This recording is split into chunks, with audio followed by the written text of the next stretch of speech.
just gonna roll with it. You know what I'm saying?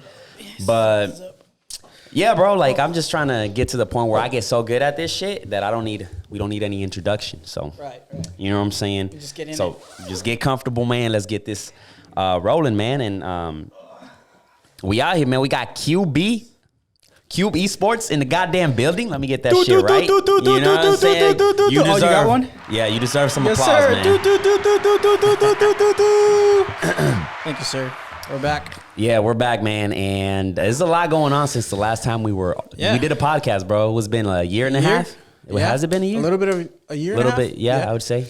I think because you guys came on December-ish. Yeah, so bro. Over a year. So it's been a lot. Wow. A lot of changes for both of us. So. Yeah, bro. I think we've both been through this roller coaster. Yeah. And it's crazy because like we're neighbors. We're literally neighbors, but we have such different schedules. Like I'll come in and you're streaming and then, or I'm doing a podcast and it's like, we never can like, hey, what's up, bro? Sit down it's and very, talk. you know what I'm saying? Happens like once every 2 months. Yeah, bro. And when it does, it's cool because we actually have a podcast. Like behind cameras, we have our own little podcast. We have all these ideas and shit. And catching up and shit. But it's always great talking to you. Just picking your brain and how you're doing with the podcast and then what we're doing with the stream. Yeah, and bro. And like just seeing where you guys are at, where we're at. But it's like you said, it's always fun. Bro, I know definitely there's been a lot going on, man. Because last time, obviously, I had my squad, you know what I'm saying? You had your squad, so now we're solo, you know what I'm saying? At least for me, I'm solo. You know what I'm I still have Jose. He's just busier, man. He got promoted. Shout out to Jose. He got promoted. He got a promotion, so he's busier than police department? Mm-hmm. Yeah. I forgot what it was. In California? Yeah. Okay, damn. Yeah. We won't say what precinct. We gotta keep it top secret. On me. But he got, he's a busy man. So, I don't mind it though. I like,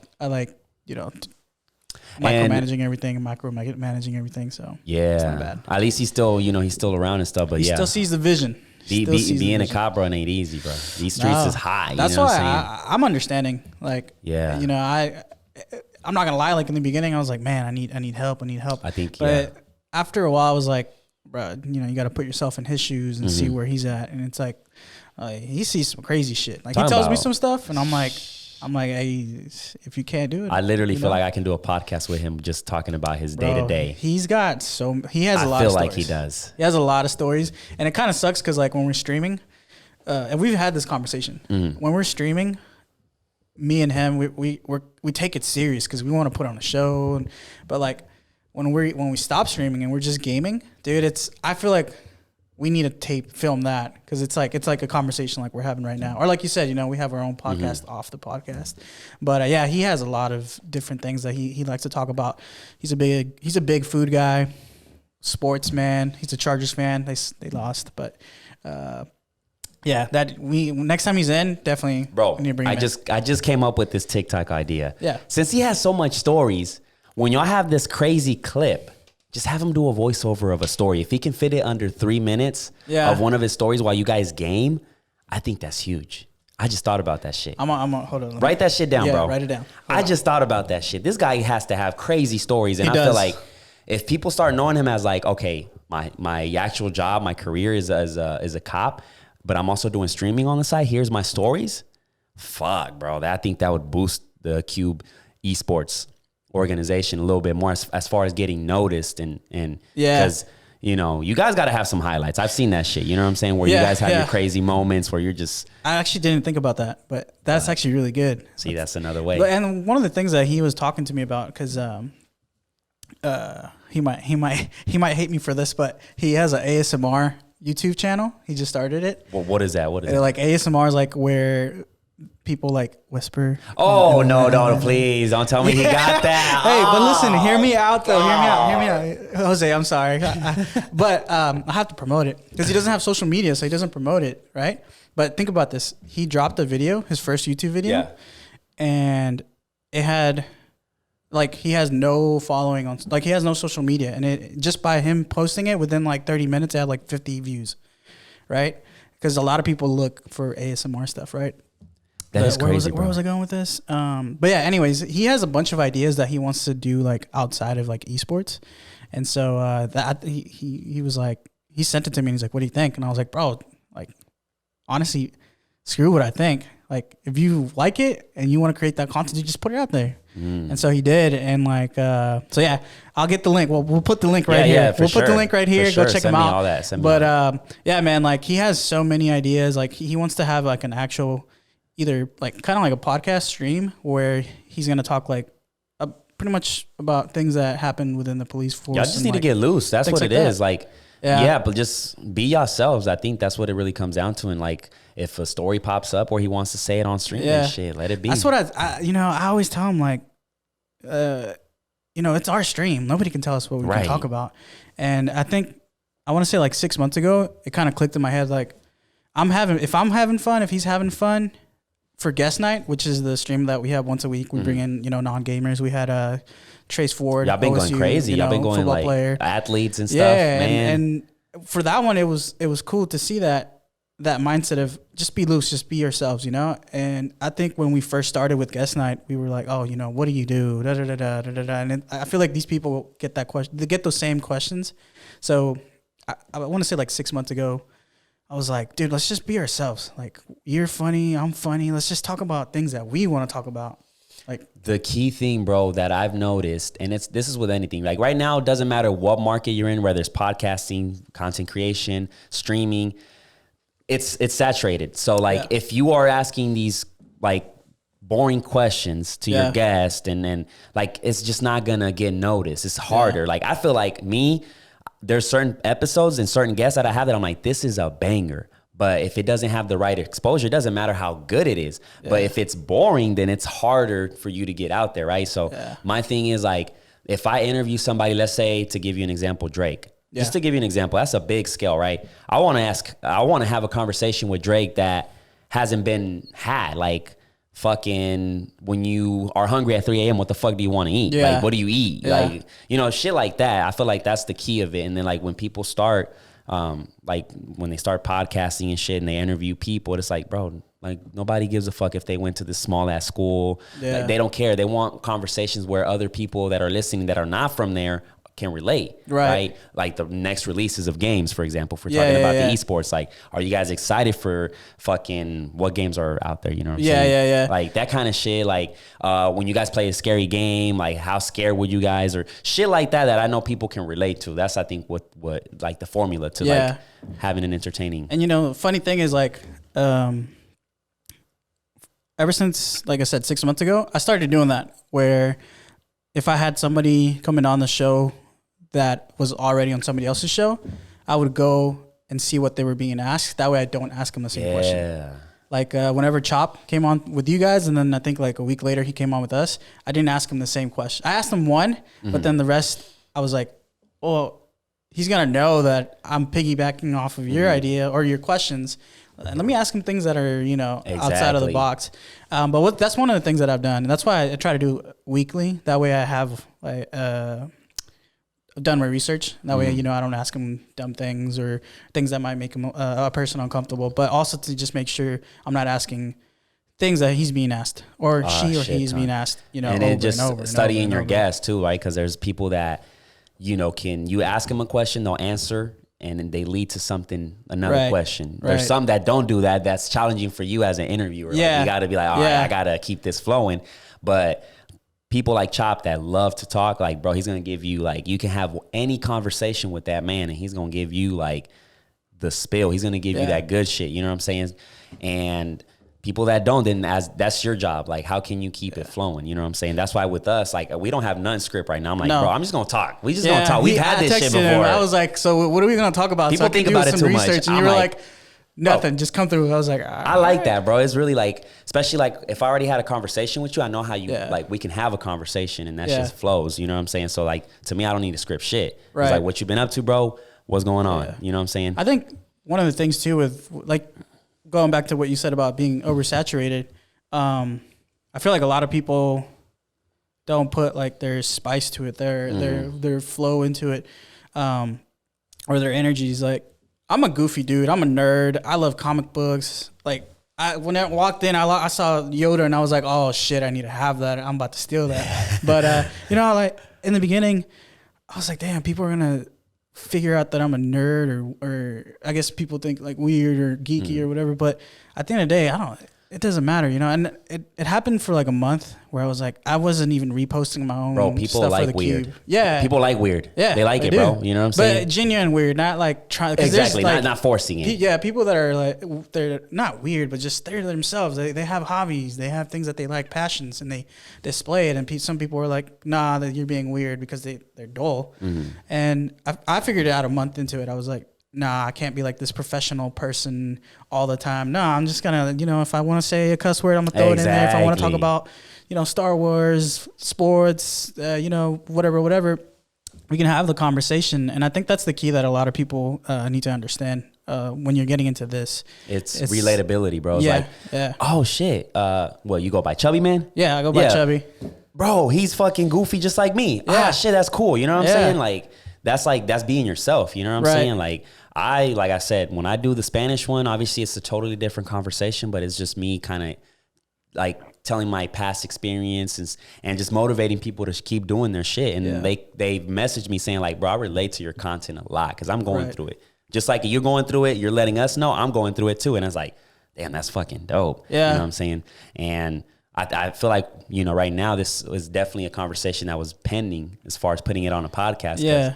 We both been going through it when it comes to this creative shit, bro. Like it goes up and down. It goes up when you're hot, you're hot. When you're cold, it's really cold. And I think for anybody that's watching, this is a long game. It's either two things. It's either a long game or it's a hit. And you can't just be, I don't know. I feel like you can't be one or the other. You have to work on both. I like to just think of like, all right, definitely is a long shot. This thing is not going to happen overnight, but I got to keep evolving. Yeah. Like I got to be better from like last year. Like where am I at? You know what I'm saying? And it's like a lot of people don't realize, bro, it's hard to be a content creation, a streamer, all that shit, bro. I look into it and I had to go through it roughly. Can I cuss? Yeah. It's a mind fuck. Yeah. It is a mind fuck. It's going to sound crazy, but it really, if you don't have a sound foundation mentally, spiritually or whatever you want to call it, it will like bring you down because when it's low, it's low. Right. Like, and then you can say like, oh, don't look at numbers, which I try not to look at numbers, but they matter. If you want to grow and you want to keep scaling it, it's like it hits you. So it gets to the point where we were hot, you know what I'm saying? Like we were doing numbers, we were getting all the guests, this and that, to the point where like, oh shit, now my co-host, the guy I count on a lot, boom. He's out. He's, you know, doing a different path. We don't see eye to eye anymore. To me being like, fuck, I need a break because I'm mentally break down. Taking a break to now being like, damn, I got to start all over again. Yeah. Pretty much. That's how it feels like, right? Yeah. It took a good 6 months. That's how we were. We've taken 2 breaks and both times we came back and it was hard. It's like starting all over, right? You really are. Your numbers are not the same. The audience that was once there, they disconnect, find something else. And it's like, damn, you're starting from scratch again. We streamed for 6 months straight every day. 2 to 3 hours every day, and that's not including guest night. You know, guest night is once a week, but we were streaming every day.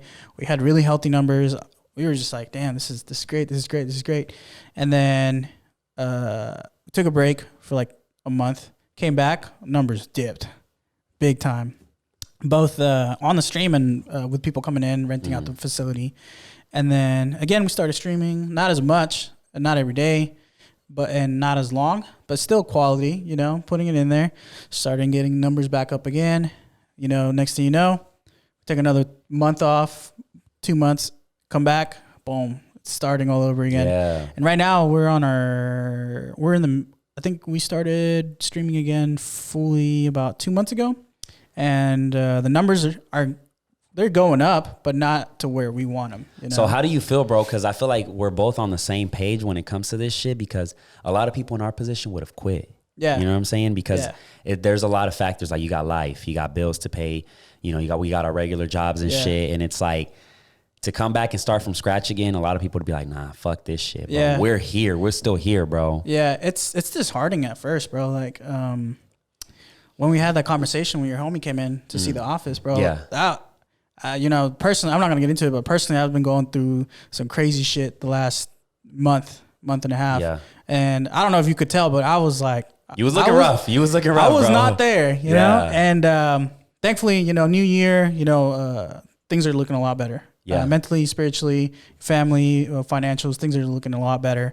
And so, for me, my personal life was shit, and then the cube wasn't doing well, so it kind of like adds to it. But what really, what kept you going, bro? Huh? Like, what kept you going? What really, and I had this conversation with Jose, because before we signed the lease, I was like, "Hey man, like, are you still in it with me?" And he was like, "Yeah, I'm in for another year." And I was like, "All right, bet." And we talked. We had we have a healthy conversations. Shout out to him. We might not talk all the time. I actually feel like we talk all the time, but just not business. But we sat down and we were like, all right, what do we want? What do you want? What do I want?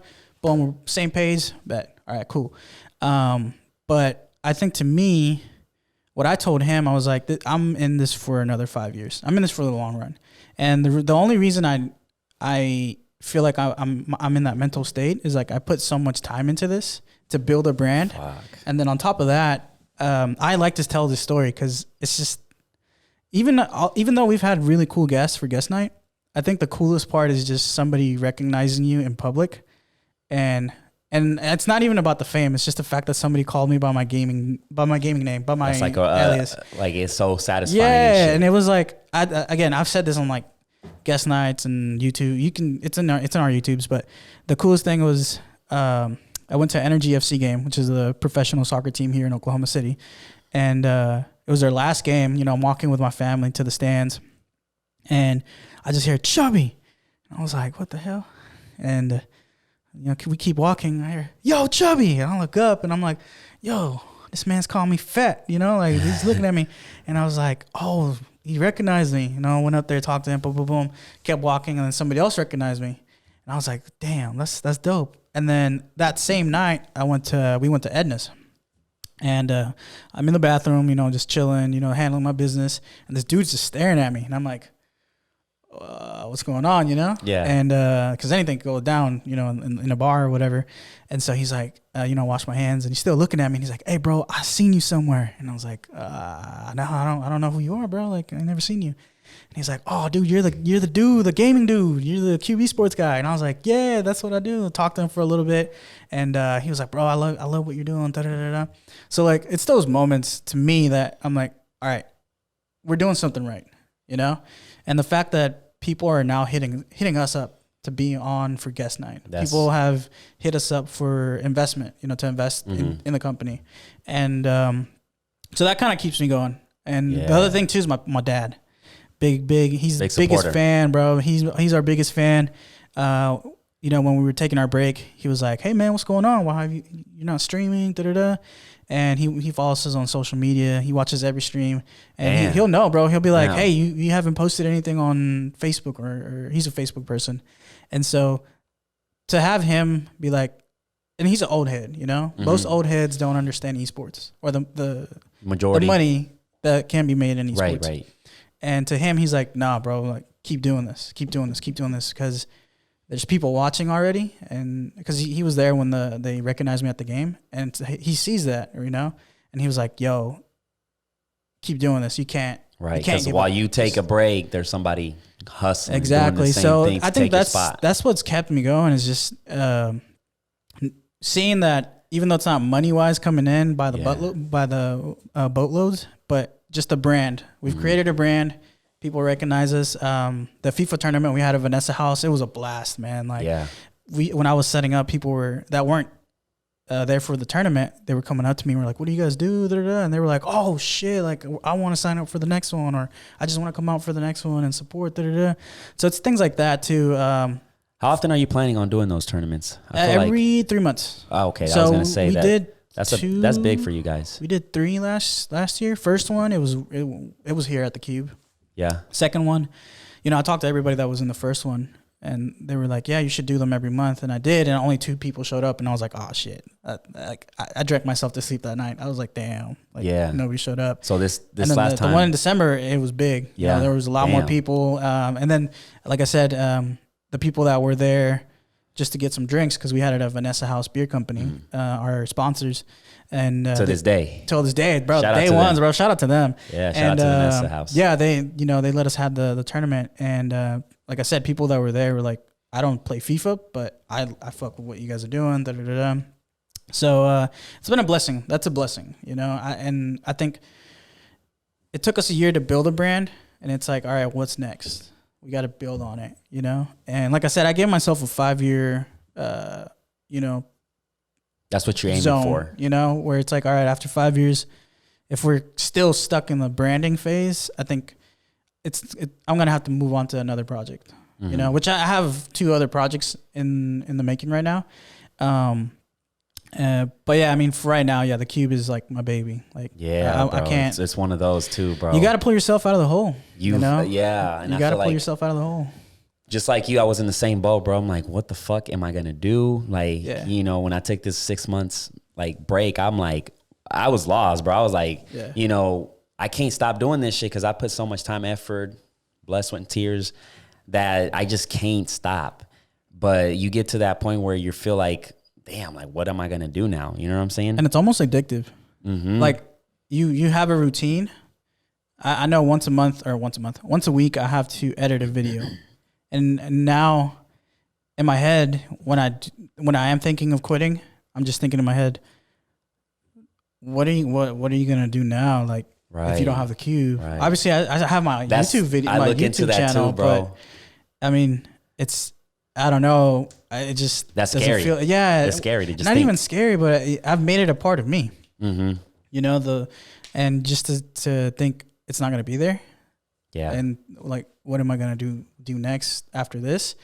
I don't know. It motivates me to keep on going. And I mean, me and Jose, we've talked about it a lot, whether we still keep the cube going, but shut the facility down and only do the tournaments, or maybe move into a smaller location. But to me, and the thing that we've talked is we got to keep this going and have a finish to it, whether it's we sell it off or we close it, and you leave a legacy at least. Exactly. That's I think more important. And that's one of the things that also kept me going, is just seeing people that would hit me up and say like, bro, thanks to you, I started a podcast. Thanks to you, like, I'm inspired to start one. Like, you know what I'm saying? Let's Work. He hit me up. You know what I'm saying? Alfonso, shout out to him. Shout out to Fonzie, the sponsor as well. Yeah. Providing us with the most comfortable clothes to work out in game. Yeah, he's been going ham. His workouts actually they motivate me, bro. Like, I'll see his shit and I'm like, I got to get to the gym. I did a photo shoot for him. Well, when I first, because I do all of his photo shoots. Yeah. 98% of his photo shoots on everything, his website, social media, I do them for him. And the first time we did, I guess you could say it was kind of like a trial. He hit me up, and because I was doing photo shoots for bodybuilders. Yeah. And he saw me and he hit me up. This was before Let's Work, before I knew about Let's Work. And he was just, can you take some pictures of me working out? Dude, his workouts are insane. Yeah, he's a strong motherfucker too. He is. You know what I'm saying? He's just really strong, and I was just stamina wise, just doing so many, not just the heavy weights, but like all the reps they do, and all the sets they do. It's like 3-4 hours of just working out, and people. It's not like you work out for 5 minutes and chill for 30, and then work out for. Nah, dude, this man is just going crazy. I'll see that shit, and like there's days where I don't feel like going, and I see like his workout. I'm like, oh shit, I gotta get to it. You know what I'm saying? And yeah, he hit me up, bro, and he was like, yeah, I'm gonna start a podcast with my boss, and I need some help. And like, to me, it was like, damn, bro, this shit crazy. The amount of like people that hit me up and like the messages we get, like, I want to get on the podcast. I want to get to me, like, and they come in here and they see the experience, like, oh shit, I'm here. Yeah. They're used to seeing it behind the screen. So now when they come here, you know what I'm saying? Like, it's just a totally different experience. And that's what I want to leave. If the day I decide to quit, I want to leave a legacy where it's like, damn, you can look back at it. This podcast was the shit. Yeah. But in my mind, I want to keep going, bro. Every morning I listen to a Kobe quote, rest in peace to the Mamba. You got to keep going. You got to be, you got to have that insane work ethic, because that's how you're going to get better. I think for you guys set the standard pretty high, production wise. I mean, quality, the conversations are great, but to me, the thing that stands out the most is just like the productions. Like, I don't know, when I first saw the podcast, I was like, what the hell is this? This is dope. You know, this is like the background, you know, everything that's going on. And then just the way you guys edited the videos, you know, you were talking and then back to AV. Yeah. I had never seen anything like that in Oklahoma. So to me, I was like, oh shit, that's dope. And till this day, I don't see that in any of the Oklahoma podcasts. And this is a very advice that I'm going to give people that are into the podcasting and stuff, that are wanting to start a podcast, is like, just spark up a conversation. Like I told you, bro, like that is relatable. That's what it is. Like, just spark up some shit. You know, there's a lot of creators, I feel like, that are wanting to start a podcast. There's a lot of streamers that want to start streaming, and like, they can relate to this conversation that we're having right now. You know what I'm saying? Whether they're here in Oklahoma or they're somewhere fucking else, Spain or some other place, you know what I'm saying? And that's what I try to keep, is like, how can I have the best conversation possible to reach out to new people so they can listen to this shit and relate? Yeah. That's what I do. I study the big guys, big ones. You know what I'm saying? The big Joe Rogans and fucking Impulsive and all these other podcasts where it's like, I got to get to that level. Yeah. I got to get to that level. I got to be better than my previous interview and shit. So it's exciting, bro. And it's good to be back. And right now, 2022 is just, you know, all gas. I'm looking for ways to even travel and do more podcasts on the go, because I feel like opportunities everywhere. I like the one you did, was in Florida. Yes. That shit was nice. Yes. And I didn't take my actual equipment, which this next one, I'm definitely going to take my equipment. I just took like 2 microphones, and I was nervous as fuck because I haven't messed with those microphones in so long, but they were USB microphones. So with this, I have the traveling case for it. I'll take the cables. It's a little bit more as far as what you got to take, but bro, when it comes to the content, there's I was actually thinking about that. If we were to close the cube down, because I want to keep the streams going. I think streaming is fun. Yeah. It really is. But one of the things that I was thinking of doing is, instead of having guest night at the cube, having guest night at Vanessa House. And while people are walking by, I feel like that's good. That's good. Those is like, just try it out and see if you want to do it like every week. Because my thing with this, bro, is like, this is clearly not giving me shit. Like, I'm paying monthly. I'm not getting nothing out of it. You know what I'm saying? Like, no monetization, no fucking, you know, sponsor. Yet. But the man, I like having the space, because I can definitely just take this to my house and be like, fuck it. Yeah. But I like the space. I like when people come in and like their reaction to it, and just saying, like, if I ever get a big name and I have to interview them, then I'm confident. I got a studio. Come on. You know what I'm saying? Yeah. And in my mind, I'm like, fuck, right now it's an extra expense for me, but I got to hustle harder. That's the way I look at it. I got to hustle harder. Fuck it. To go back to what you said, as far as like the experience when they first come here, it's the same thing with us. Whenever you first came to the cube, I remember you saying that. You were like, I thought I was going to play in somebody's like basement. And then you walked in and you were like, oh shit, this is crazy. Yeah. And to me, that's the most satisfying thing whenever guests walk in and they literally, because you know how it is, like there's a lobby and then you walk in through the doors and then the lights of the computers and shit. Every single person that's came through literally does the same thing, where they walk into the lobby and the lobby's kind of dull, you know? Mm-hmm. But then when they walk in and they stand right under the frame and they're just kind of like, what the hell is this? And I'm just like, hey, here's some beer. Let's get this started. And they're like, oh shit, I gotta Snapchat this shit. Every single person does that. Yeah. It's like you said, it gives it a different taste to it when people come in. It makes it more professional. To me, it makes it different. I can tell when I'm at work and when I'm at home, you know? And as soon as I walk through those doors, I know I have to do something for the cube. You know, it has to be for the cube. And then when I'm out, I'm done. You know? Like, I don't game at home anymore, because I don't know. I feel like if I'm gonna game, I need to do it here. I can't just be at home gaming just all the time. I think that's one of the cool things that I've learned is, you know, gaming used to be an escape from life, but now it's like, all right, it's business. So I need to just chill and I still, sometimes I'll take my Xbox and play some FIFA at home.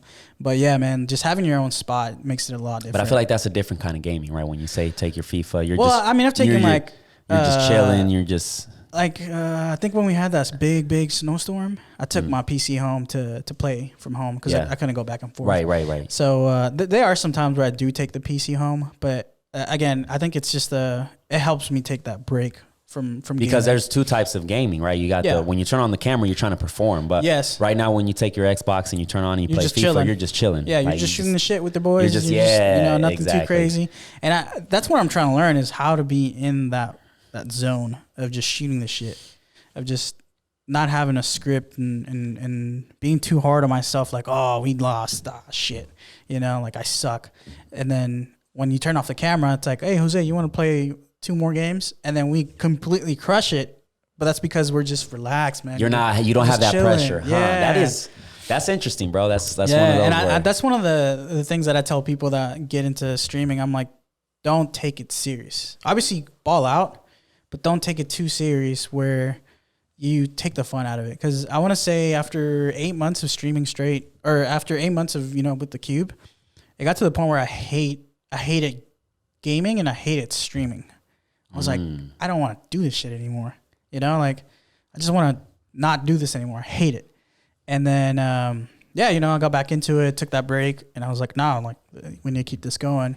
But I think it's just turning off and on that switch, or I guess turning off that switch of being too intense. Yeah, just being yourself, letting it flow type. Yeah, because when we have the most viewership is when me and Jose are just ourselves. We're just shooting the shit.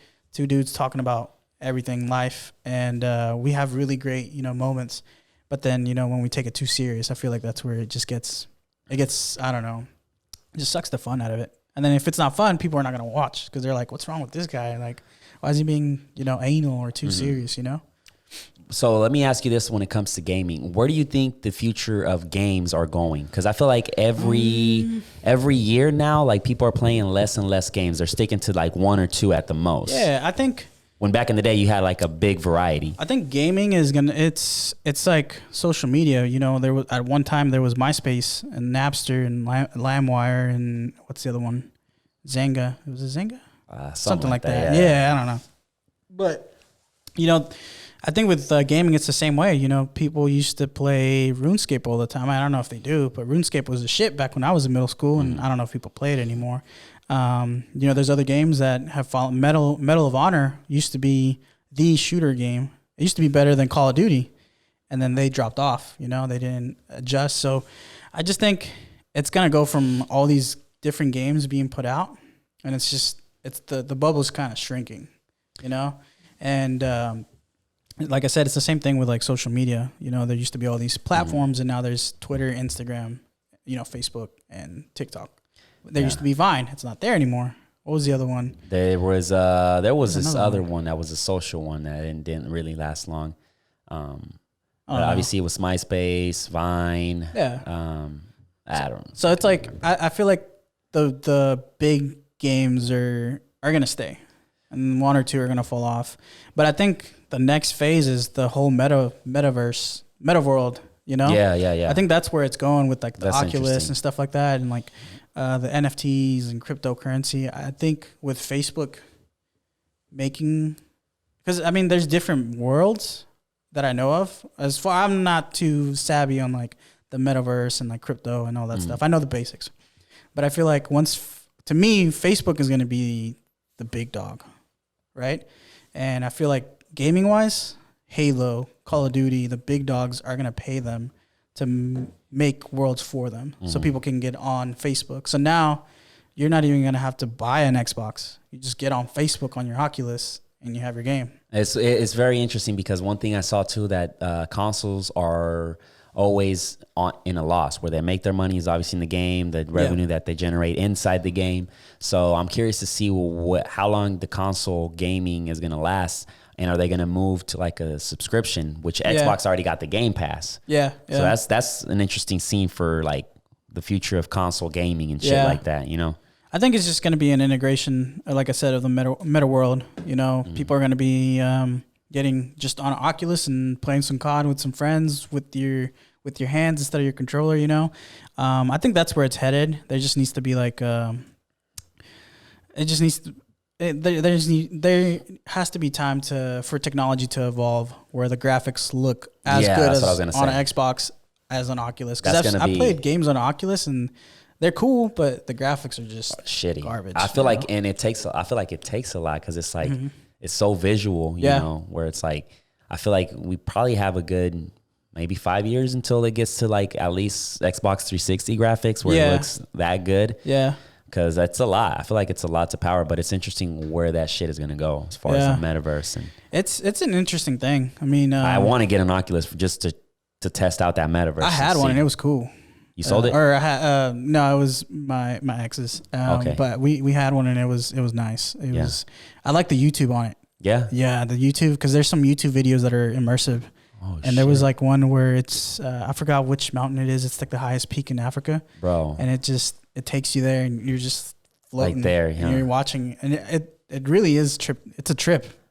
You're just there. Yeah, it's just the craziest thing ever. Somebody said, and that shit was fucking cracking me up. He was like, "Bro, porn is on the next level." And I'm like, "God, let's dude. not go there." Listen, bro. Yeah, dude. I mean, it's if you're that's fucking wild. Does Pornhub? Do they have like a stock? We need to buy as much as we can from that, because that's gonna be booming, huh, dude? Especially in the metaverse, where you can now, instead of just watching, you're just there and you see, a porn star and you can grab their titties and fucking smack their ass. Like, imagine that shit, bro. That's gonna make money, bro. I think that's when people are gonna want to live in the meta world. I think that's when it's gonna be the physical actually aligns with the digital. Because to me, my opinion is like, there's people that are buying like land on the meta world, but at the same time, there's so many meta worlds that it's gonna be like the same Facebook thing or the MySpace. Coins. Yeah, like all these shit coins and so it's so early right now that some of these are not gonna exist anymore, and you just drop 100 million in land that doesn't work anymore, But I think, the technology as far as like blockchains, I think the ones that are going to be tied to the physical world, those are the ones that are going to actually make it far, because we're always going to live here, right? In the physical world, you're always going to need somewhere to live. So I think the ones that are going to survive are those that are linked in the physical, and porn, you can have sex with anybody. Obviously, physical, meta, boom, and then I feel like that's when everybody's gonna be like, "Yeah, I want to be in there, because I can just hook up or be on Tinder." Imagine, on your Oculus, and you're just like left for somebody from like Japan, and you're just getting on the Oculus, bro. That's, to me, like, it's scary at the same time, and I've mentioned this in like my previous. This can either be a great success, it can either flop. You know what I'm saying? It can be a great success to the point where we're having meetings from different places of the world. We can have this podcast. Yeah, exactly. There you go. Sorry. Shit. Yeah. Damn it. Yeah, tilted a little bit. Yeah, I think that should be good. This whole Pornhub thing got it excited. Let's see. I broke it. Kinda, sorta. It's there. Yeah. But yeah, it's just one of those where I feel like it can either flop or it can either be a success. It could be a success, and it can be a scary one, because it's that to the point where if we let this shit consume us, then we won't know what's the outside world, because we're too in this goddamn metaverse. Like, it's our life. We don't go out, we don't socialize. Like, you know what I'm saying? Social media right now. I mean, most people, they live in the social media world, and so imagine they can't pull out of it. And it's just your phone. But yeah, like you said, imagine now it's on your eyes 24/7, and imagine this where, especially with the whole COVID thing. Right? You can work from home with your Oculus on. You will never have to leave your home, and you just... Social media is already a problem for us to just disconnect and realize our surroundings and shit. So this thing is like, if this becomes a success, then fuck, it's game over, bro. I'm not gonna lie. I'm using it to make money for the real world. Like, I'm buying like certain coins, depending on... I have my ideas of where it's gonna go. And, once I make enough money, I'm gonna pull it out and buy physical stuff, physical assets. Right. That's what I'm using it for. That's why I want one, is just to study it, to just study the metaverse and see what the hell, how can I get ahead of the game as far as, investing and seeing what's the next move and shit. And I'm curious to see how even content's gonna be created for the metaverse. Yeah, like the NFTs and stuff like that. Like, I see the value. I see some value in it. And I mean, I'm creating my first NFT. Somebody already bought one, right? You're working on it? Are you? No, did? I already dropped it. Yeah. But to me, it's like, I'm not trying to be like an NFT creator. I'm not trying to be, I don't know, make tons of money off of it. If I do, great. But to me, it's like, all right, well, people are buying some of these tokens or NFTs that look like shit for millions of dollars. Well, let me try and make my own. And obviously mine are not the shit. You know, I'm not saying my photography is amazing, but people see value in it. I mean, people pay me to take pictures of them, so why not make an NFT, you know? And so I see it as you can make money off of it, but also, like you said, don't let it consume you. Right. Don't drop, at least to me, if you don't have the money. I know some people I've read of people that have limited amount of resources and they're spending all of it on NFTs thinking that's the world. And it's like, yo. NFT is still tricky to me, bro. Like, if we really talk about NFTs, to me, it's just, I can't wrap my head around somebody that spend millions on a digital image. Like, to me, there's some kind of inflation that has to go to that number. Like, whether it's 1,000, 2,000, 5,000, 10,000, whatever, but millions on, like, what is going to be the purpose of you just having that digital image? It's just clout.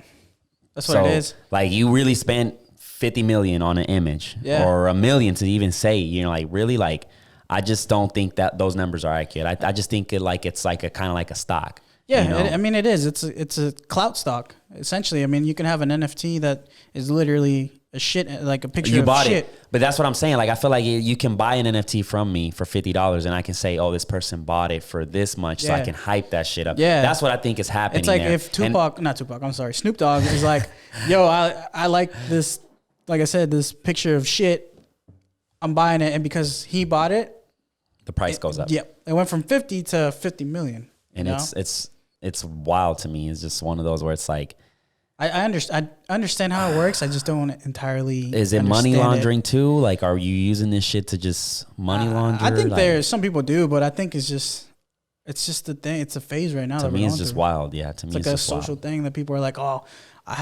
people. He's got an NFT. I need to get it on it too. You know. So, I think that's what it is right now. It's just people are seeing that other people are getting it, especially like these influencers. You know. Normal people want to get in it too, you know, not normal people, but, you know, people that are not followed by millions and millions of people. Right. But yeah, I mean, I don't know. I understand it. I don't get it half the time. Yeah. But if there's money to be made, why not try to jump into it and study. That's how my dad is. My see. dad, I explained to him he asked me like 8 months ago what Bitcoin was. We were driving back from Dallas and I explained it to him in those 3 hours, my basic knowledge. And he was like, that shit's stupid.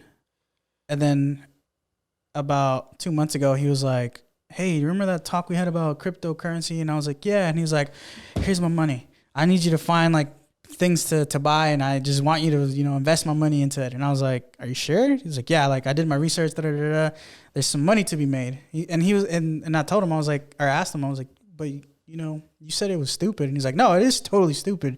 But people are making money off of it. So why not make some money off of stupid people? So, you know, go ahead and do it. Yeah. With that, bro, it's just one of those, like, I feel like these influencers and gurus have made crypto like easy, like quick money type shit. Because they've made a lot of shit coins that, like, this is going to be the next one that blows up and you're over here desperate. Some people catch the wave. Yeah. But I feel like you just can't. Like, if you really want to be on that millionaires mentality, like, just invest. Like, invest in Bitcoin, but leave that shit 5 years from now. The long-term thing. Long-term. There we go. You know what I'm saying? That's the key word of this podcast, long-term. Yes. Real quick, though, we're not crypto or NFT experts. We're just talking shit. Yeah, we're just talking shit. And if somebody bought an NFT of literally shit, then I don't know what to tell you. Yeah, good. Tell me how much you paid for it and what your investment is and how much you sold it if you sell it. So. Yeah, I just think that's what it is, bro. It's just putting, you know, whatever cryptocurrency you believe in that you see long-term, just put it there and put money that you're willing to lose. Yeah. Like, if you're willing to lose that money, put it there. Forget about it. Don't pull out when you're losing, because that's not the point of it. You know what I'm saying? Yeah. I just like to say, like, I just don't like my money sitting in the bank, not doing shit while inflation keeps going up, the dollar keeps depreciating.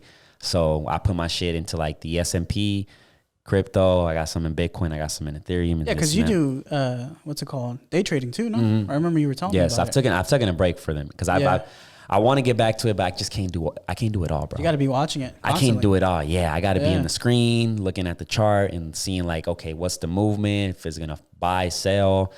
And it's a lot, you know, right now my main focus is this, you know what I'm saying? Like, I got 2 English, Spanish podcasts, and is fucking wild. So right now it's just like, this is my main focus. One of my goals for this year is to be able to monetize this so I can hire an editor. That's to me the big thing, is just to hire an editor. That's my thing too. Yes. Cause this thing consumes so much time, bro. And it's like, if I want to expand, if I want to, you know, create meetings, meet up with other people and reach out to newer audience where I can promote, have that time to do that. Frees like you up. I need that. Yeah. Like that to me would be big. You know what I'm saying? And not only that, it's just find somebody here local that once that time comes and I'm able to afford an editor, where they're as passionate as me. Like shit, they see the little details, they want to fix it, they want to, you know, go the extra mile, and you know, that kind of shit. That's my main goal. I would go reach out to like college kids. That's what I did not a seminar, but a panel. Mm-hmm. I got invited to one at OU, and then after some of the kids came up to me and asked me about things about esports, and then one of them, shout out to Dylan. Dylan, if you're watching this, he's invited to the carne asada. Dylan, he goes to OU. He goes to school for, I'm sorry, Dylan, I forgot what you go to school for. But he's our unofficial intern. But he helps me film everything now. Oh, shit. Yeah, so he helped me with the OSC guest night. He helped me with the Vanessa video. He filmed everything. And so just having him, I did the editing, but just having him filming it just freed me up to do all kinds of other things. And there's people That'd like him. be dope, bro. You know, there's people like him that want that experience. Yeah. And for us, we're an actual business. We have an ITIN number. We're registered with the state. So with Dylan, once he's done with school, I think he's done this year, you know, he's going to, you know, I can write him a letter of recommendation. You know, if he goes to News 9 and they're like, well, what's your experience? Oh, I've been doing it with QB Sports. We're an actual, you know, business. I write him. I'm not gonna say no. I'm gonna write him that letter for him to get that check, you know. Oh. And then it's rinse and repeat. Just, you know, if somebody else reaches out to me, hey, I don't know, coding or websites, or I had a conversation with this girl that goes to OSU and she does like marketing and stuff like that. And I was like, yo, you want to help? Because she liked what we're doing, and she was giving me ideas, and you know, we're still talking about it. But you know, just having those conversations with people that are going to school, they want to use that. What they're learning, use it in real world applications. And it's like, well, we have this, why not let them, you know, use it? So that's my advice to you. And anybody that's watching, just use all the help you can get from people. Yeah. And some people are going to be like, oh, you're a bum, you're not paying them. No, dude, I tell them straight up. Like Dylan, when he walked up to me, I was like, dude, I can't pay you. Yeah. But this is what I can do. And if you're cool with it, and, you know, once we start making money, and if, you know, I have enough, you're first on my list. Because I think that's even me, bro. Like, that's my thing. Like, if I were to monetize, let's say I'm making a good 200, 300 a month, just to give you a number. I think that I would gladly put that all into the editor. 100%. I can keep doing my work, my regular day job, paying my own bills. I just feel like I need to scale this, and I need the time for it. And I can, because I'm editing. You know what I'm saying? I'm editing the podcast, then it comes the clips, then comes the upload, title, thumbnail. All that shit is really time consuming. And, you know, you mentioned right now that you're pretty much doing a lot right now. You're doing everything, you know, from if you do a vlog where you know, went to a gaming facility, this and that, like, and then you have to come here, edit. So you're doing everything pretty much. You know, you're scheduling the guests, you know, partner Jose he's pretty busy, you know, he's shout out to Jose, by the way. Shout out to Jose. His Chargers lost, so he's a little sad. Fighting crime and shit, you know. He's Batman. So he out there. Nicest cop, by the way. Nicest cop. Whenever he's back in town, I'll be dope to have. We should eat some pho while we're doing, like, having a conversation. He loves food. He's a foodie. Yeah, bro. Yeah. But just say that, like, tell us the like process, bro. Like, how do you like manage all this shit on your own? I have an agenda, and if I don't have an agenda, or not an agenda, planner. I'm sorry. Mm-hmm. I have a planner, and I write everything that I need to do I plan the week, and then every day I just say, okay, like today, you know, I have to come in with you. So one of the books that I'm reading, I think it's like the 7 Habits of Efficient People. I think that's what it's called. Pretty much states that some people are good with planners, and the reason they're good with it is because they don't just say, okay, I'm doing this at 6:30, and then they stick with it from 6:30 to 7:30, right? Imagine they write that down. In your mind, you're thinking from 6:30 to 7:30, that's it. And you're worried about that instead of having this conversation and being relaxed.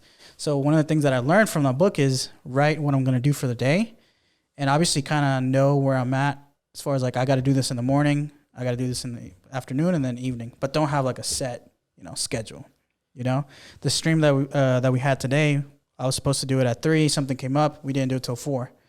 Some people, if they have to push that back, it destroys their schedule because they're so detailed, and then they're in a bad mood, or they just don't do what they were supposed to be doing because they had to push it back. So that's what I do. I just have my planner, and I schedule the week out, and if something comes up, I'll add it to it. And if it talks about energies, that's one of the big ones, is don't think of it as a task. Think of it as you're setting up, you're fostering a relationship. You're watering a relationship. So my relationship with you is we're neighbors, we're friends, we're creators. So I want to grow this relationship, right? Instead of thinking, I have to be there from 6:30 to 8:30. To just, to get this interview and over with. Yeah, and it gives you more of a humane, I don't know. That's big. Emotional thing where it's like, I have tomorrow's my cousin's birthday, instead of saying from 6:30 to 10, I need to say, no, I'm going to go do whatever she likes to do. This will drop after, but like Cheesecake Factory. And right now after this, I'm going to go buy her present. And so, I don't know, you have to look at it as just, again, fostering those relationships, friendships, father, son, brother, boyfriend, girlfriend, boss, CEO. And so definitely I recommend it. I have a copy. Turns out I had already bought it. I'd never read it. And then I bought it again like a month ago. And then I was like, shit. God, yeah. But I have a copy here if you want. Hell yeah. But I think that's one of the other things. If you're doing this solo, get a planner. It helps. It helps big time. And think of it as, watering your friendships. Don't think of it as, time management. I think it definitely helps, and I cannot live without a planner. Because what do you do? Me? Yeah, how do you keep all this shit going? So like I work part-time at Verizon, which can be hectic because you got to deal with all kinds of customers, crazy right? People. Yeah. And then on my days off, I've been working with my buddy doing flooring. Yeah, I remember you told me that. So it's been hectic. So I don't know how the fuck I do it, but I try to find ways where it's like Saturday where I'm off, completely off. Then in the morning from 8 in the morning till 12, I'm editing, making sure I edit the full episode and get the clips ready. Yeah. Then if I don't have time, then I'll set the title, thumbnail, and then also drafts because I like to do that, right? Yeah. Tomorrow I'm dropping a Spanish episode, so I already have all the drafts for TikTok, all the drafts for the Instagram, ready with title, hashtags. So it's just trying to like that time I have available for the content is like, okay, map everything out and get it done, have it ready. So yeah, bro, I just find ways. And like, I feel like once I get that editor is going to open the door for me to just keep elevating and expanding even more. Cause Here's my question. So you said once you get the editor, it's going to free you up to do other things, but what are those things? So that is like, okay, how can I reach out to a newer audience, right? So I'll look into like, all right, let me look at who's doing what for Oklahoma at a bigger scale. And how can I give people a different scenery? Like where I can go maybe to this person's location. Yeah. You know what I'm saying? And give people a different scenery. How can I, find a way to just keep going? Because one thing I was thinking is like, I get hit up by a lot of artists. Like I'm talking about local artists. Yeah. And it's like, I interview people I want to interview because I see something in them, right? So if I hit you up, that means I see something. You're doing something, you know what I'm saying? Whether if it's a friend or if I don't know you at all, if I hit you up and say, hey, I want you on the podcast, it's because you're doing something, right? And I get hit up by a lot of artists that don't have content. Yeah. And it's like, not to be rude and shit, but it's like I'm not gonna gain nothing from it. You know what I'm saying? Because it's like you ain't exactly. You're not working, or you might be working, but you're not showing it yet. You're not making that buzz, right? Like, I can't just start this podcast, be episode 1 and be like, oh, I want to interview fucking Westbrook when Westbrook was popping. Like, I want to interview him. He has to be here right now. Like, no, I have to build the name for that shit. And eventually that's what I want to do, is interview bigger, like my idols and shit. You know what I'm saying? Yeah. But I have to build the name. You know what I'm saying? So I'm like, I'm kind of finding ways to where like I can like monetize. Like, okay, if you really want to be on, like I already got a list of people that I got scheduled and you want to cut that line, then okay, here's a fee for that. Yeah. And then we can, since you're an artist, we can do a live performance. Yeah. Like, you know, provide value to what, you're you doing. know, exactly. Yeah. And that fucking couple of those, if that, you know, can pay rent type shit. You know, if I really look at it in that business aspect, like that's the time I need to kind of strategize and make it look appealing to whoever reaches out to me. I think with people in Oklahoma,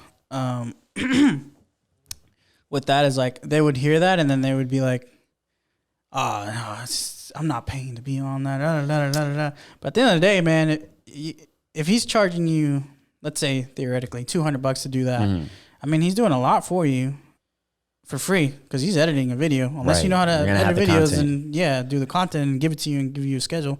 But like, I feel like a lot of people in Oklahoma, well, not a lot, but I see it kind of changing. What the hell is that? You hear that? I hear that. It's like a cat. Probably over here. I don't know, bro. I've been hearing it this whole time, and I'm like, what's going on? But you got somebody in the closet? Maybe a dead body. I don't know. I'm out. But yeah, you know, I feel like some people would rather go to Dallas or go to LA and do the same thing and pay them $3,000. That's what I'm saying. Like, and yeah, sure, you're in LA, but dude, do you know how many other people are in LA doing the same thing with the same idea, with the same mentality? Like, it's gonna be, if you think it's saturated here in the Midwest, because I'm not just gonna say in Oklahoma, because I feel like, to me, like Wichita, Kansas is another city that's kind of, you know, blowing up. Kansas City, what's another one? You know, Tulsa. There's a hell of a big culture and everything, from hip hop to esports to everything, and you know, Oklahoma City.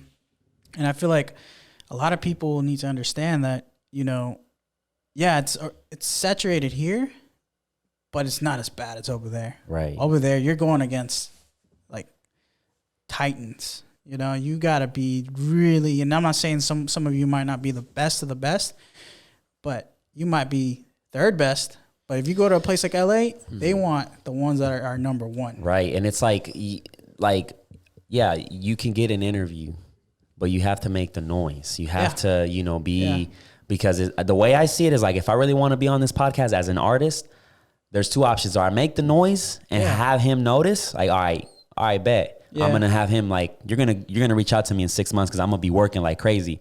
Or you can be like, shit, this is a good opportunity to get me started, so let me go ahead and boom, pay the fee. Yeah. You know what I'm saying? Yeah. That's the way I see it. And it's like, you know, like I said, I got my people that I'm wanting to interview. I got a couple of artists that I've been seeing. I've got a couple of entrepreneurs, friend of mine's that I got lined up, and I'm like I said, it's full throttle from here, and that's what I really want to get to. Where it's like if you really want to cut the line and you want to get, well, then fucking pay a fee, because I feel like, you know, you're providing a service. Exactly. We're out here. We're putting the content. We're putting the work. Yeah. You know, we build a name. This is the new radio. Exactly. Like, you don't see people going on to a radio station and paying all this money to, you know, talk. Or like, put your song there. Like, that shit costs. You know. Yeah, you still have to pay it, and nobody listens to the radio. Right. You know, like very few people listen to it. Well, not very few, but you know, a lot of people listen to the Half Court podcast. A lot of people listen to podcasts. You know, and so, yeah, I mean, I think if you're somebody, you know, that wants, you know, to do that, definitely start locally, because that's how you start your buzz, you know, locally. You know, you get big here, and then somebody from LA or Chicago or Dallas is going to hit you up and be like, hey, we saw you on the Half Quarter podcast. That shit was dope. Yeah. Come through. But I think it's just, you got to sell it. Yeah, exactly. That's what it is. You got to, because some people don't see the vision. They have their world, what they see, and then you have your world that you see, and you got to come in the middle. You know, that's actually on the book too. You know, we could have an object between us two, and you see one thing, I see another one, and I'm gonna be you see it different. Yeah, you see it different than what I see. No, it's this, and you're like, no, this is this. And I think that's where people, especially creators, you need to come to that middle point instead of staring at it from different angles. Stare at it from the same side and be like, oh. That's what you're seeing. Yeah, okay. yeah. So I think as a creator here in Oklahoma, and I'm just saying, like, not just podcast, music, photography. That's how you have to look at it, is see every perspective and see, how it's going to help you, Yeah. But again, it's about seeing other people's visions and letting go of your ego. So see that would put me in a position like having an editor for stuff like that, just to think outside the box and see how I can keep pushing. You know what I'm saying? Yeah. If I can come here, talk shit for an hour, do it again in Spanish. Yeah. I'm good, bro. I'm set. And you just head on. And once, we do meetings and like, okay, I edit this video. These are the clips. How can we strategize to reach our maximum potential as far as reaching new audiences and shit like that? Like, just like anything, you have to treat anything as a business. Yeah. It's just like an artist. If you want to get the maximized streams, look at it as a business. Yeah. Like, how are you going to do that? Like, you're going to post one song a month, one song a week. You're going to post an entire album. Like, how are you going to do it and what you're going to do to reach out to those new audiences? Yeah. I have a question for you. Yeah. So going into this, what's the one lesson that you've learned that you didn't know before that you would pass on to somebody else that would want to get into your space? What the fuck is that sound? I know.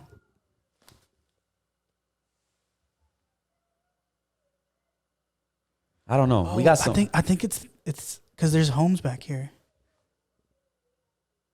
Interesting. I don't think the mics are picking it up too much. No, there's homes back here, and I think. I don't know. Oh, bro. You know what? One of them is a therapist.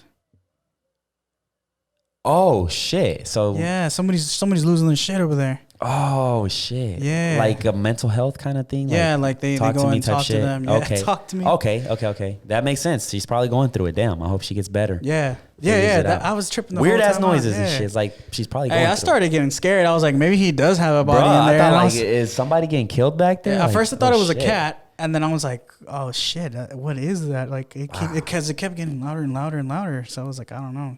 Whoever that is must really be." Yeah. Shout out to them. Stay strong. Yeah. What was the question, bro? Shit. Oh yeah. Well, it's so distracting. God. I wish the mics could pick it up.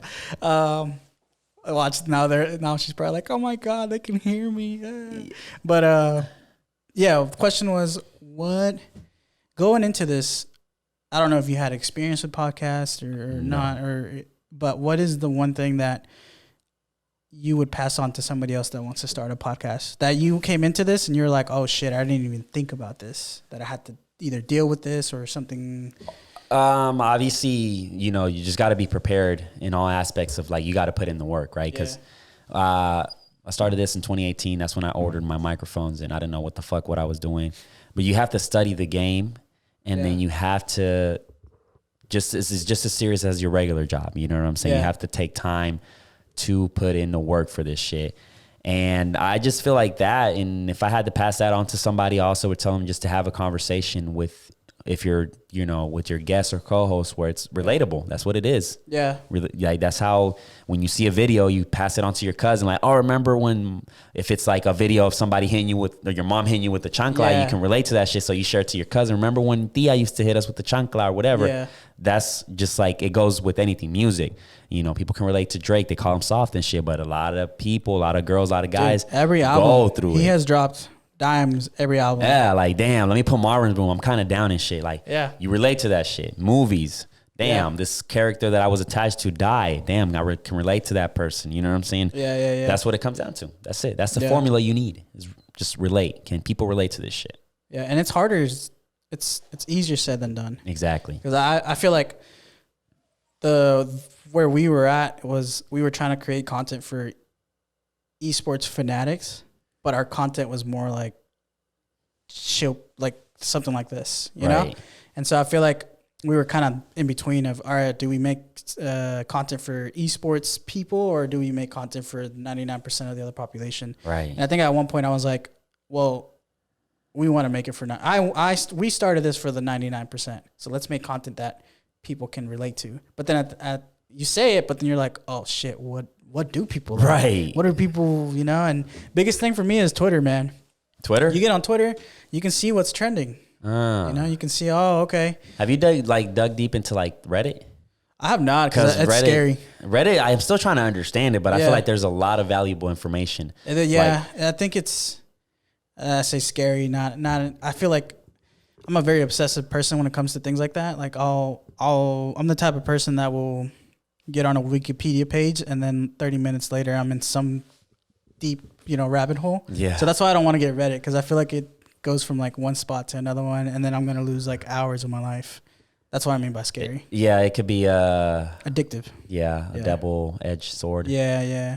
But I feel like there's a lot of good pointers there. Yeah. I haven't like I said, I'm still trying to figure it out. But it's one of those where it's like Twitter is a good place for information, just for the trending page. And but I feel like Reddit too is also one of those informative pages and shit. Yeah.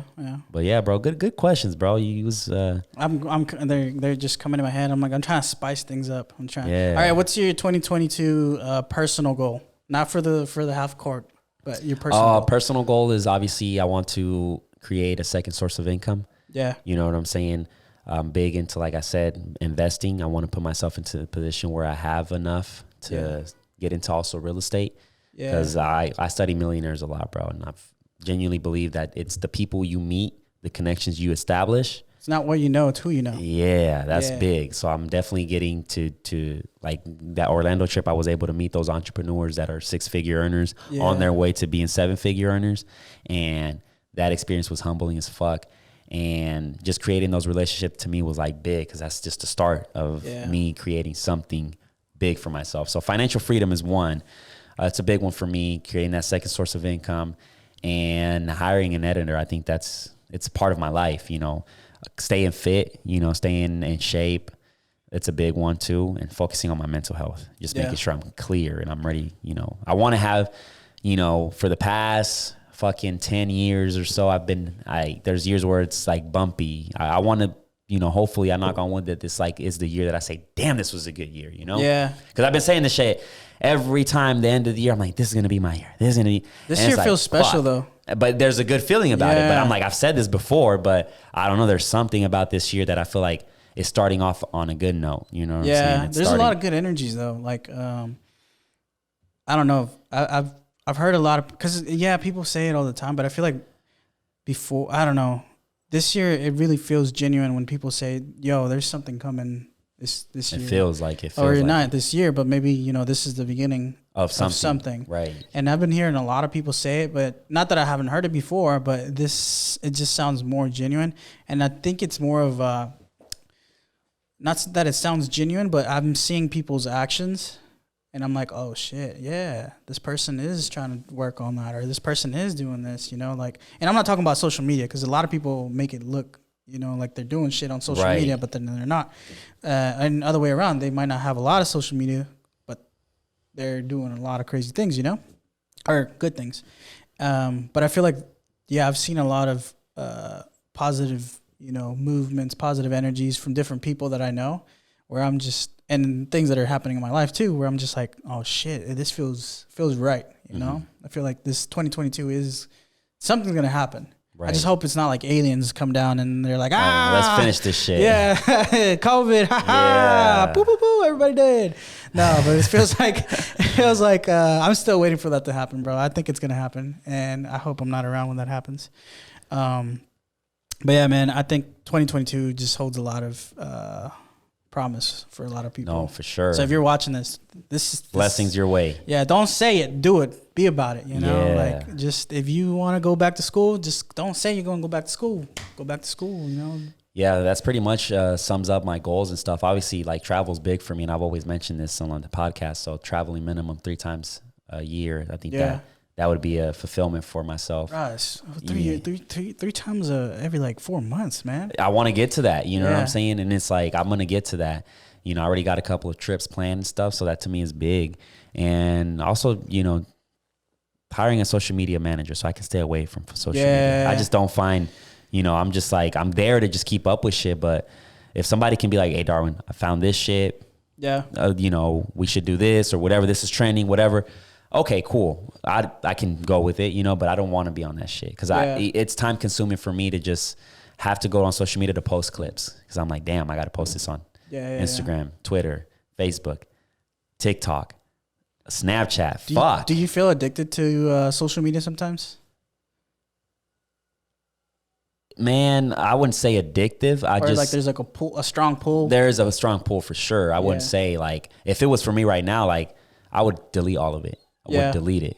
Like I've been fucking wanting to go on a 30-day cleanse. But I can't. I don't have anybody to take over. Like, all right, I'll just post the shit for you. You know what I'm saying? Yeah. But that's also a goal, is just to be able to hire a social media manager that's able to utilize that shit too. Oh, those are attainable goals. Yes, exactly. Definitely something that you can do, you know, and hopefully within the next couple of weeks or months you can do that to where it happens. But yeah, those are attainable goals. Those are good goals. Yeah, bro, and it's just 1 year at a time. You know what I'm saying? Yeah. That's what I obviously want to hit 5K subscribers here on the Half Core podcast. Just hit 9K on the Spanish one, which is mind blowing to me. And just keep going from there. Build an audience, bro. A solid core audience. I think that's a big one, you know. So that's pretty much. I love the Spanish one.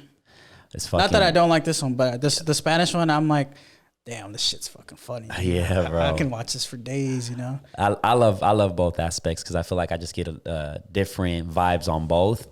But fuck, the Spanish one is just something. It just goes everywhere. Yeah. It goes from one conversation to another one, to another one, to another one, to another one, to another one. Bro, tomorrow's episode is fucking wild. Well, by the time this comes out, it's going to be super old.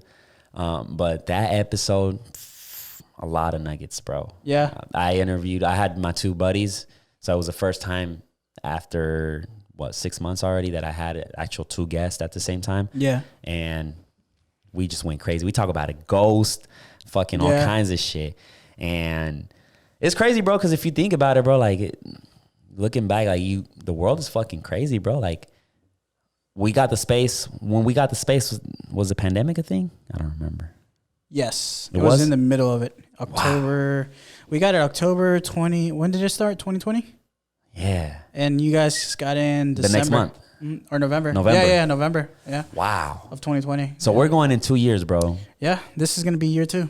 And this is just one of those where we really don't have clear answers. We don't fucking know what the fuck going on. Every day there's a new variant. You're just going with the flow, and you don't. I mean, yeah, COVID is definitely changed things. I feel like honestly, it's gonna be one of those things where our kids or grandkids are gonna be like, "What were you doing during the pandemic? Was it as crazy?" Oh, talk to us about those times. Yeah, like talk to us about the vid. We was in a dark moment of history. Like that shit is a part of history. Like it really is that shit. Like and it's 2 years, bro. Like I've never seen something last this long because we've had the Ebola, we've had the fucking what was this mosquito that was flying around? That was Zika. Zika. The chikungunya or some shit like that. What was that?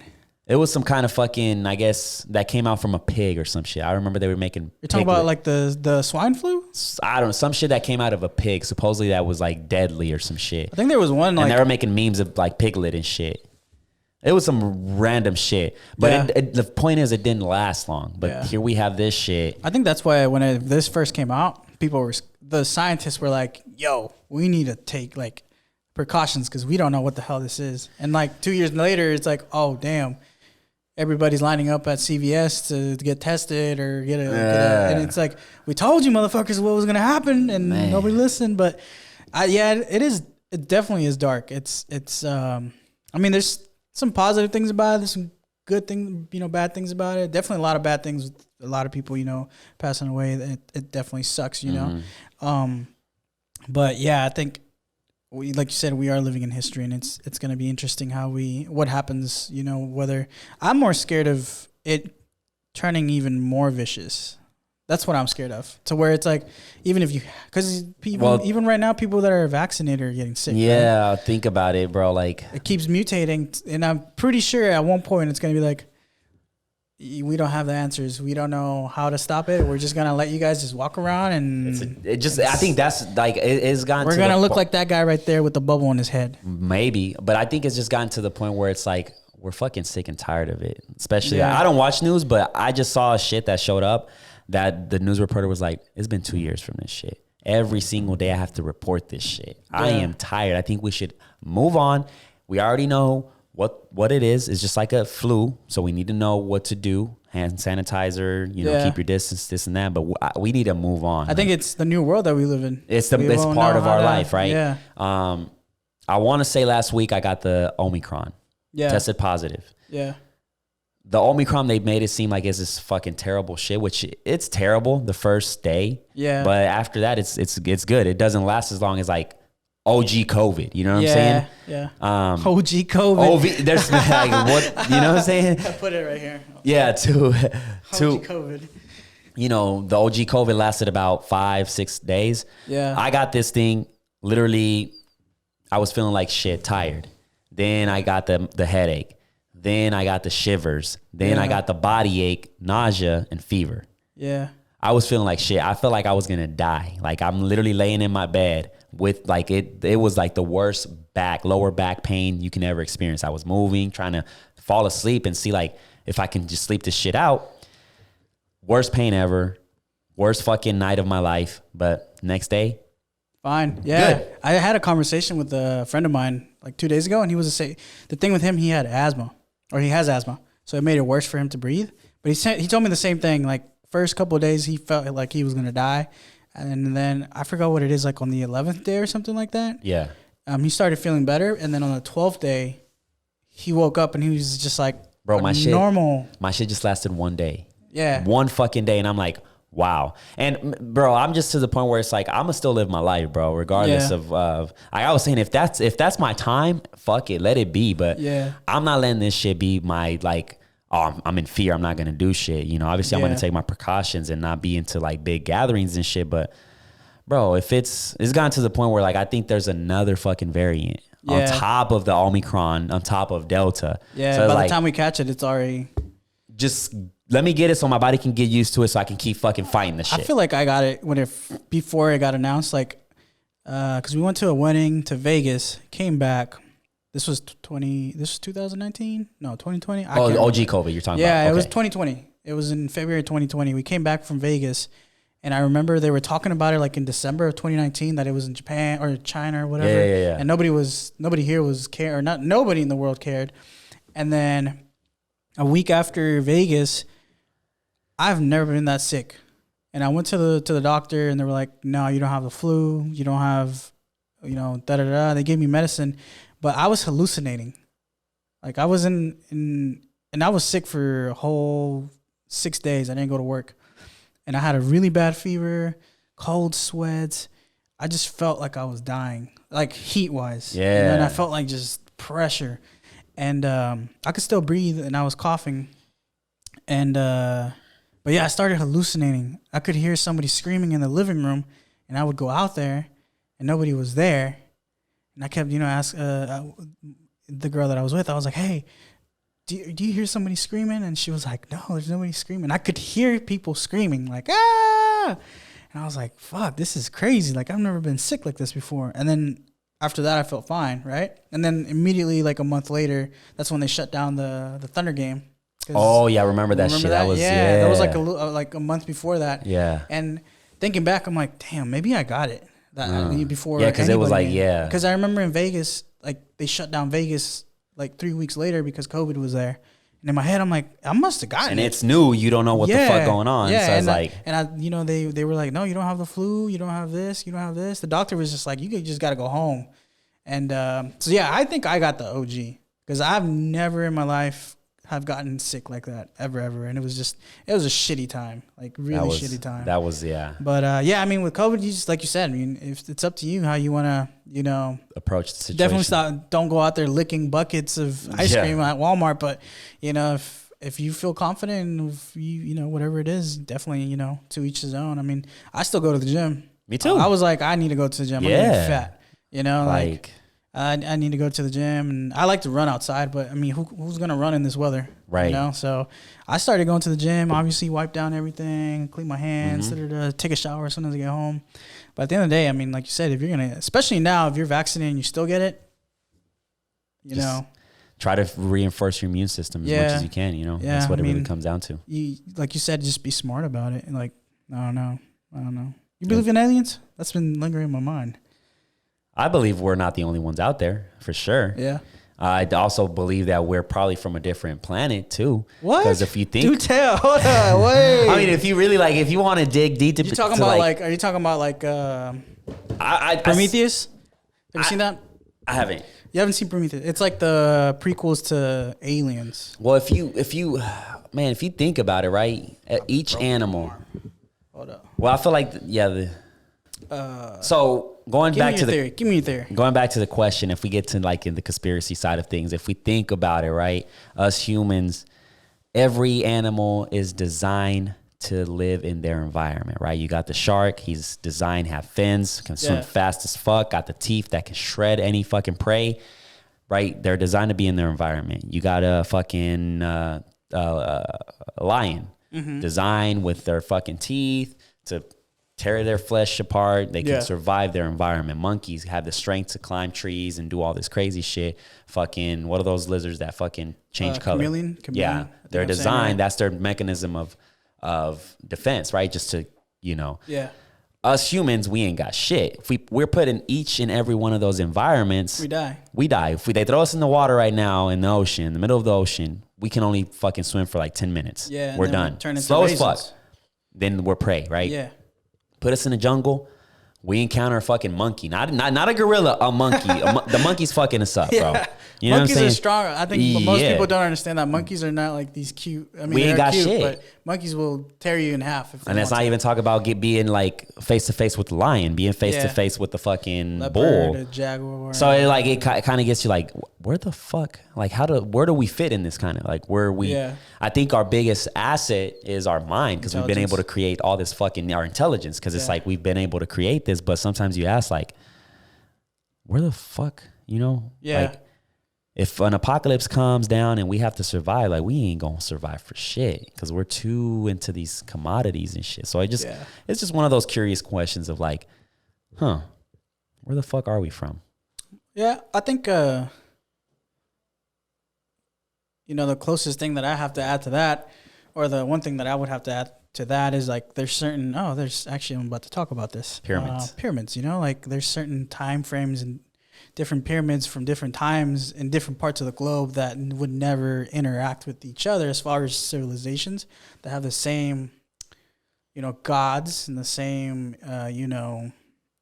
hieroglyphics and, certain ways that they think the world's going to end. And it's like they lived in different times in different parts of the world, but they all somehow are talking about the same thing. And it's like something or someone had to come down and be like, oh, hey, this is math. This is how you can use math to do this. Right. And then we were like, oh, we can do this with that. Da, da, da. And then they started were like, going all from right. there. They were like, all right, they can take care of this. We're going to back out. And that makes sense. Because even like these fucking pyramids, let's say the Egypt one, they're so symmetrically aligned with each other. Yeah. The technology today cannot replicate those pyramids with the technology that they had back then. It's like how like back then, how the fuck did they make that? Those bricks are the size of this damn room. Yeah. You know what I'm saying? Like, so they had to have gotten help from some technology from these goddamn aliens. I feel like that's what it was. Like, all right, let me just get my holographic arm.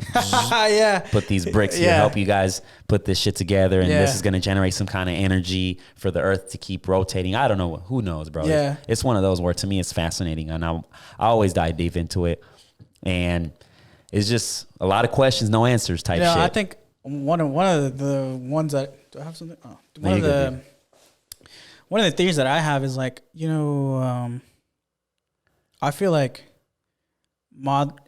athletes are not that they're gods, but they are descendants from demigods. But we just call them demigods, right? Like demigods were, children of gods, right? But in reality, like maybe Hercules was real, and he was just this buff ass dude that was really stronger than most humans back then. And now all the athletes it's like those are the descendants, there is something there that I don't know. I just how does it go? How does someone that's 6'7" run a 440 at weighing 240 pounds? Like fucking LeBron in his prime, fucking an animal. And Giannis, he's a fucking. They call him the freak Greek. And imagine if they weren't.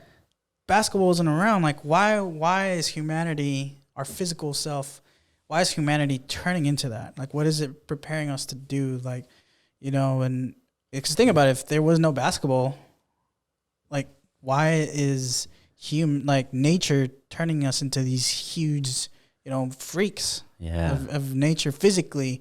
And then the other thing too is like, athletes are not dumb. A lot of people think that, especially like, you know, NBA players, NFL players, soccer players you can't be dumb to play at that level. Like if you look at, what's his name? Steph Curry. He's not like a specimen. You can find a ton of Steph Currys at a basketball court. But if you put him side to side with Steph Curry with someone his own size, same physical attributes, the one thing that's going to make him different is this. The mind. You can't be dumb and play a sport. You have to make decisions quick, right? And again, as humans, why are we evolving like that?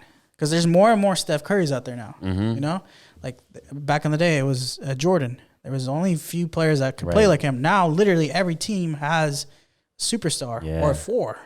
Yeah. And you know, in the D League, or G League, the same thing.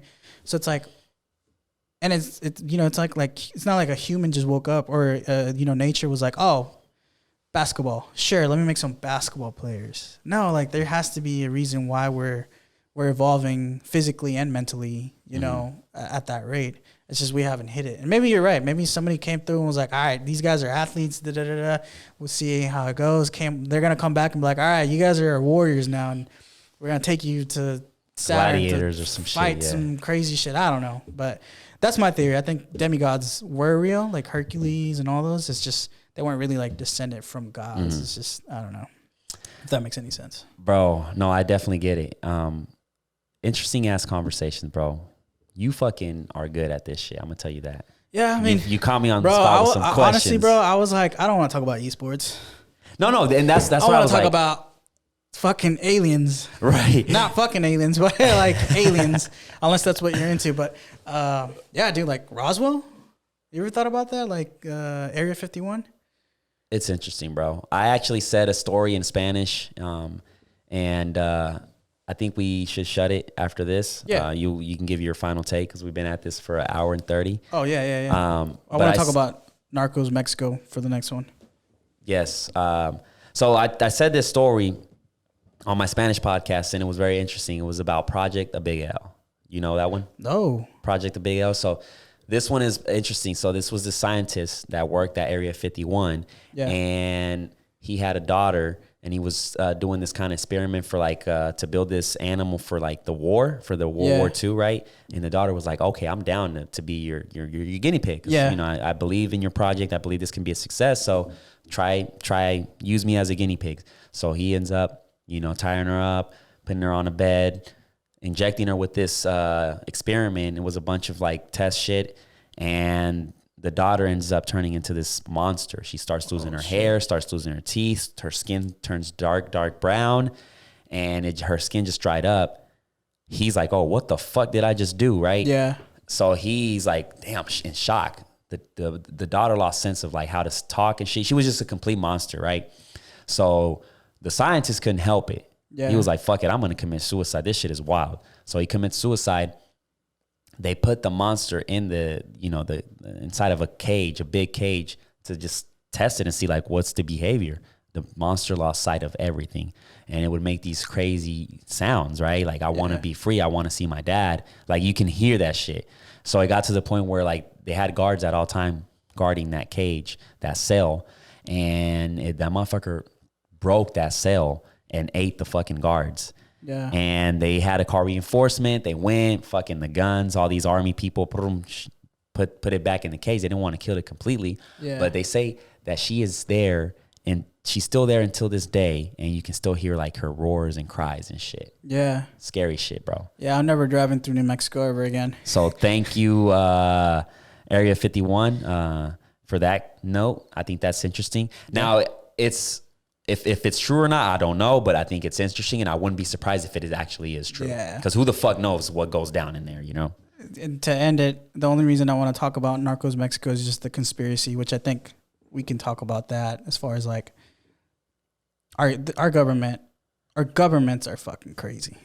Oh, bro, there's so much stuff that it's good, bro. Let's save that one because bro, you're definitely gonna be back because I feel like that's a whole different rabbit hole, and if we dive into that shit, that's another fucking hour. Yeah, governments are just I understand why we need them, but I feel like there's a lot of things that people don't ask enough questions, or if we ask questions, they get answered, but we don't. Nothing changes, but hey, bro, they're gonna come for us. We better, dude. As long as they bring a check or something where they're like, "Hey, we'll give you $500,000 to shut the hell up and shut everything down," I'm cool. They're like, "Nah, we got an easy fix." Like, boom. Nah, Joe Biden, I'll shut up if you just give me $250,000. That's all I need, Joe Biden. That's funny, but hey, bro, I appreciate you for sure for stopping by, man. Thank you for having me. You got. Chubby guy? Is that? Chubby guy, Chubby man. Yeah, yes. Chubby man. Hell yeah. Go look us up. QB Sports. Gonna give a shout out. Yeah, we're going to leave it. QB Sports right here. Streaming on Facebook. Just look us up on Facebook. And I am Chubby Man. The Chubby Man. All right, ladies and gentlemen, we're going to end this one right here. Peace out.